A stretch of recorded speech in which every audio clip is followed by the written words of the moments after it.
Hi everyone, Optimus here, and what we're going to do tonight in our stream is look at team confidence and synergy and how that can help you win games.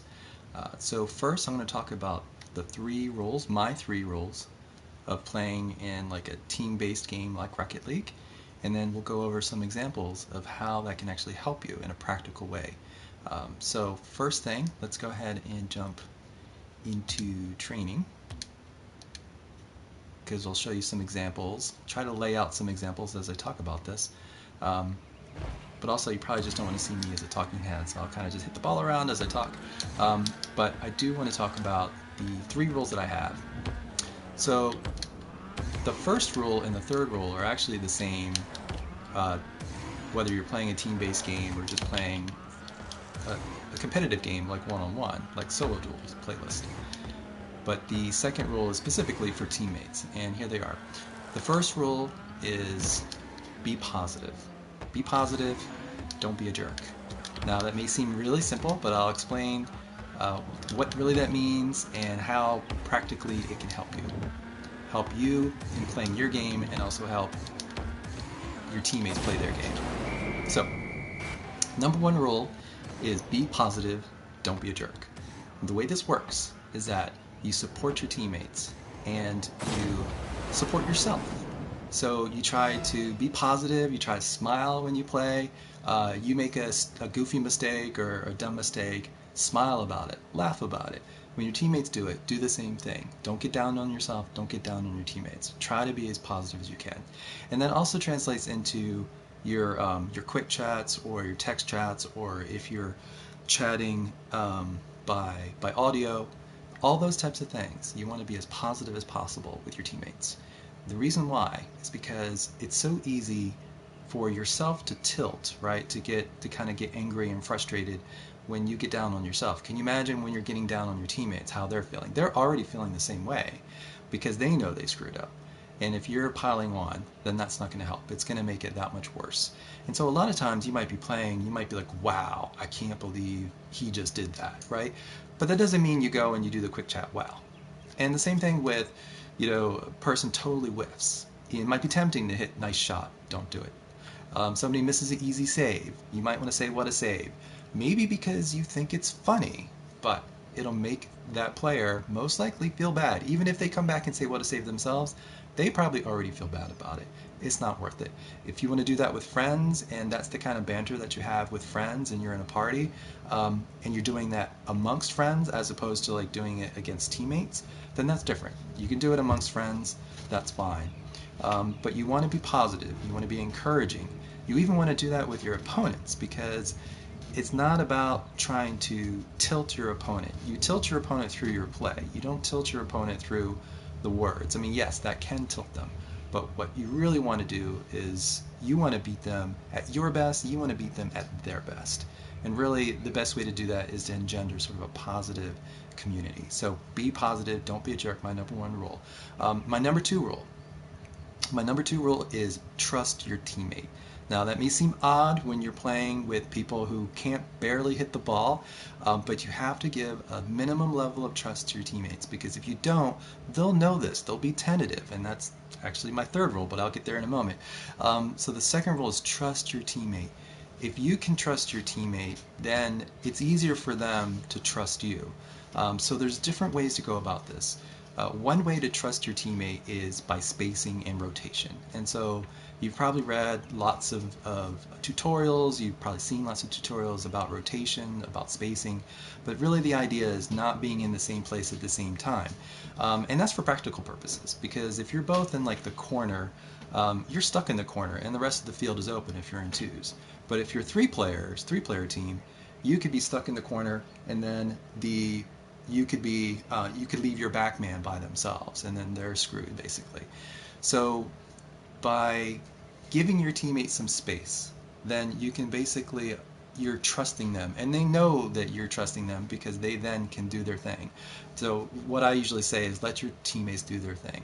Let them do their thing, right? If they're coming across the field like this with the ball and they're trying to dribble, and you're like, oh my gosh, they are awful. I can't believe, what are they doing? It's so tempting to try to go up here and just try to hit the ball as hard as you can off of them. What does that do? Well, for one, maybe possibly you can make a play, but most likely, somebody's going to screw it up. You might screw it up, or they may end up actually screwing it up because they don't see you and they put like one last touch on the ball and you go flying past. And guess what? You're both out of position at that point. So it's really important to let your teammates kind of do their thing. They're going up for the aerial. Don't double commit and go up in the aerial after them. Even if it looks like they're gonna nowhere near get to the ball, you want to try to do your best to let them try to complete that aerial. And what you do is you don't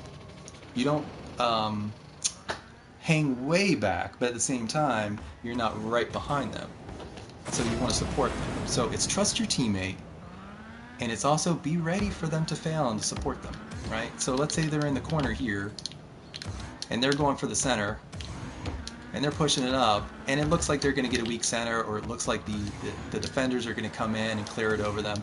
It's so tempting to come like right behind them to sort of recenter it. But what does that do? You're both in the corner, right? And then you're hoping that your third man can get it. But if your third man is the attacker and both of you are in the corner, there's nobody for on the entire rest of the field. So again, you have to have a level of trust in your teammate. Let them flop around in the corner if that's what it is, if that's what has to happen. And then once the ball comes out, you make a play on that ball. You trust your teammate to get back and rotate. So if you show to your teammates that you trust them, you give them some level of trust, then they're not going to be as tentative. They'll try as hard as they can, and sometimes they'll make plays. And you'll be surprised at how many plays they can make when you give them time. So give them time, trust your teammates. Now there will be times where you feel like you need to take over, and sometimes when those are like kind of emergencies, in some cases it can work, but you really want to try to trust your teammates and allow them to make a play. Normally what I would recommend is, let's say your teammate is here, they're going down the field, right, on the side. You don't want to be like right behind them here because there's all this room here in the middle. You don't want to be right next to them here unless you both have really good rapport and you're able to kind of communicate and he's ready to pass it to you. So you don't want to be too much parallel with them, and you don't want to be ahead of them. You can do that in threes, and a lot of times you can have one person be ahead and the second person have the ball, just kind of shoot it, kind of pass it to them for like a redirect. But those are very advanced. You really have to have good communication and a good familiarity with your teammates to be able to do that. So if somebody is going up here, like on the side, right, then what you want to do, I'm going to try to stop this ball right here a little bit, is you want to be back a little bit back behind them but to the side. And the reason why is because you want to be able to catch any balls that come. The ball's there, your teammate's here, you want to be here because you want to be between the goal and the ball, especially in twos. But even in threes, even if you have a third man back, you want to be there. Now let's say you do have a third man back, but actually that third man back has already come up here and is like ready to pounce on the ball. What you can then do is kind of then shade over to the side and be ready for, if yes indeed your lead person doesn't get the center, and then the defender hits it, then you're ready to go and recenter it. But you're not right behind the person, because if you're right behind the person, then it's pretty much useless. So again, you hear a lot about spacing and rotation, and that is essential in playing twos and threes. But there's also, and of course it's very practical, but there's also that component of trust. When you show your teammates that you trust them, then it helps them to play better. And the other way around too. So when you do that, you show that you know how to play that kind of rotational spacing kind of game, and then they trust you. They trust you, they have a feeling, they know where you're going to be, you know where they're going to be, they know where you're going to be, and it's a lot easier to make plays, it's a lot easier to make passes, which, and to be honest, in like the lower levels, you really don't see much except for just hitting the ball around the corner. But in higher level plays, they'll actually pass it in the middle of the field to people. The only way you can do that is really trust that that teammate is going to be there. So that's my number 2 rule, is trust your teammate. You know, let them do their thing, but be ready to back them up and be ready to support them. Not right behind them, but enough behind them, and preferably in between the ball and the goal, if possible. But it kind of depends on whether you're playing twos or threes, and depending on whether you're waiting for a pass and those kind of things. So again, the number 2 rule, trust your teammate. Number 3 rule is to don't hesitate. Okay, don't hesitate. So what that's all about is, let's say you have a shot. Don't wait for the perfect shot. Don't hesitate. Make the play. And the reason why is because if you hesitate, then your teammates don't know what to do.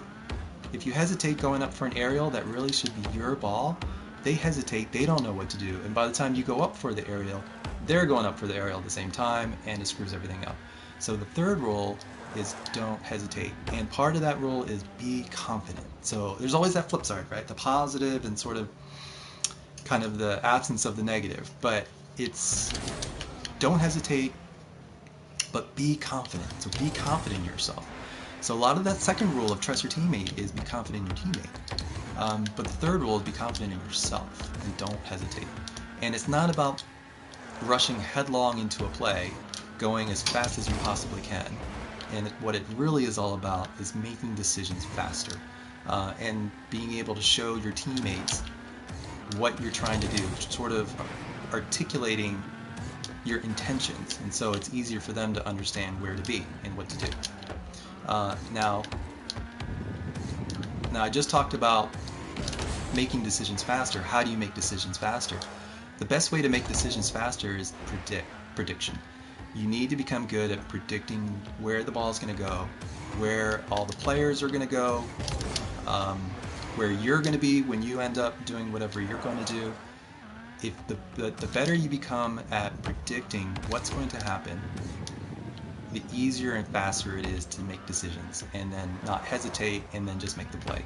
A lot of times players will wait because they're like, oh, okay, I'm gonna wait to get like the perfect shot. Or the ball might be coming off the backboard or off the side wall, and they're like, they don't know where the ball's gonna go. You have to learn those balances off the wall. You have to learn those balances off the backboard. You have to learn when people are 50-50s. So for example, and this is really important, especially for number 2, backing up your teammate. Let's say your teammate's coming up against the ball here, and the opponent is coming up against the ball here, and that's a 50-50, right? But it could also be a 50-50 if they're going like sideways, and then the other person is coming this way, right? But let's say they're going straight head on. Person's going this way, defender's going this way. Where's the ball going to go, right? Most likely, what's going to happen, ball's either go straight up, ball's going to just die right in the middle, or it's going to go out to the side. Normally, unless it's a kickoff, the ball is not still, right? And since usually the ball isn't still when 2 people are hitting it, the ball is probably going to go somewhere and not just like die right there. It happens occasionally, but it's more likely that'll happen on a kickoff. So it's mostly going to pop up or it's going to go to the sides. Now if it pops up, that's fine, because most people aren't really ready for that because they're waiting for the ball to pop out someplace else. So I wouldn't worry too much about that. What I would do is pay attention to see where those cars are, to figure out the angles, to figure out where the ball might shoot out. So if a person is coming a little bit of an angle this way, and the other person is coming out more like straight here, then most likely the ball is going to come out this way. And so that's where you should be shading. So if you're coming this way, if your lead teammate is coming this way, and then the defender's coming this way, you need to go over here on the left. Unless you see your teammate purposely trying to go over to the left to block it, and in that case there's a very good chance that it'll squirt out to the right, but softly because they blocked it. So you really have to be able to predict those 50-50s of your teammates ahead of you so that you can then scoop up the ball right after and make a good touch. So again, it's all about that prediction and not hesitating. It's much easier to not hesitate when you're able to predict what's going to happen and be able to get into better position. So again, be confident in what's going to happen. Be confident in your skills. You may not have great skills, maybe you don't have great aerial skills, but the point is get into good position. Basically show your teammates what your intentions are. Some people call it car language instead of body language, right? Bad car language would be like backing away from the ball, right? Because you're not sure what's going to happen. Good car language is being assertive and understanding, hey, this is my ball, I'm moving up, I'm going to hit it. Your teammates will hopefully respect that. And so those are the three rules. So to go back over again, to help build that sort of team confidence and to hopefully build that team synergy, where each one of you are not only bringing sort of your own skills to the game, but you're bringing your skills to be able to mix, blend together, be able to work together, and be able to produce something greater than yourselves. That's synergy. To be able to do that, to build that confidence, number one, be positive, right? Be positive. Number two, um, number two is be a good teammate. Trust your teammate. So be positive, trust your teammate. And the last one is be confident. Don't hesitate. Be confident. Don't hesitate. So if you do those things, then what will happen is you'll have, even in something like solo standard, which is just full of like random people, you'll see that your team will play better. And when your team plays better, you can often beat other teams that are perhaps a little bit more skilled than you. So do those three things. Again, be positive, trust your teammate, be confident, right? Be confident, don't hesitate. Don't hesitate in your decision making and your actions. Display good car language. Say this is my ball. So hopefully those things help you. I'm going to save this onto YouTube, so hopefully it'll be helpful for other people. Try that out when you're playing your games. Let me know what you think, and I will see you guys later. Thanks a lot. This is Optimus. I'll see you soon.